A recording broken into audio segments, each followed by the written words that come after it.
National Security Advisor Hermogenes Esperon Jr. says the country's security officials will study the crafting of a visiting forces agreement or treaty necessary for a joint military drill with China to happen.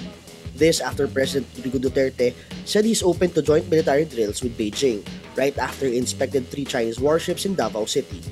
Among the details that will have to be threshed out are delineation of exercise areas. Duterte earlier proposed that the joint exercises be held at the Sulu Sea, which is part of the Philippines' internal waters. Esperon says joint exercises with China in the Sulu Sea would provide military presence that could deter threats like terrorism and piracy.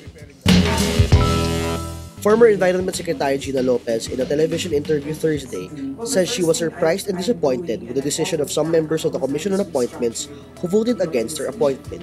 Lopez says she was particularly disappointed with Senator Mig Zubiri, a known environment advocate who voted against her. She also says she's disappointed with A-Teacher Representative Juliet Cortuna and Manila Representative Sandy Ocampo. Ocampo's name was listed among those who supposedly voted against Lopez in an unofficial tally of a news network, but Ocampo told Raptor that she voted in favor of Lopez. 8 CA members voted in favor of her appointment as Environment Chief and 16 against it. The CA members' vote were kept secret. Presidential spokesperson Ernesto Abella says calls from 2 of the world's most powerful leaders show President Rodrigo Duterte's statesmanship and role as a leader in Southeast Asia.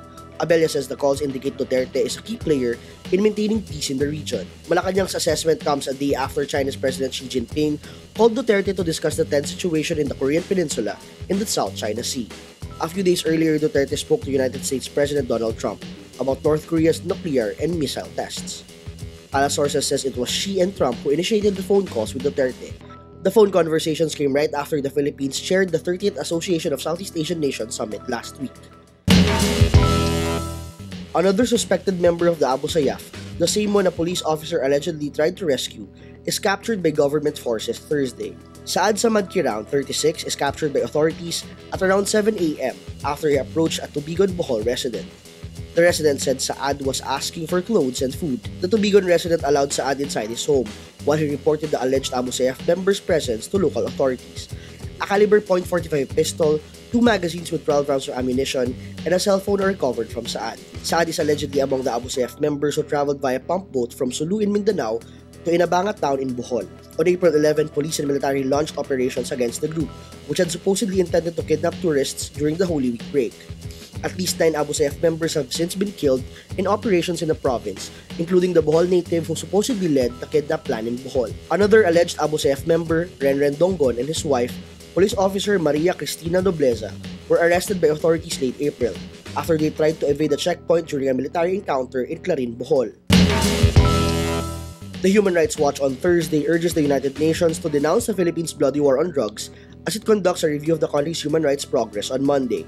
HRW calls on member countries to pressure the Philippines into supporting an international probe into their drug-related killings, given the government's own failure to impartially investigate or prosecute those responsible. HRW Deputy Asia Director Felim Kain says, quote, Duterte's war on drugs has been nothing less than a murderous war on the poor. The Universal Periodic Review, which happens every 4 years, will cover the last 4 years of the Aquino administration and the first 9 months since Duterte took over the presidency.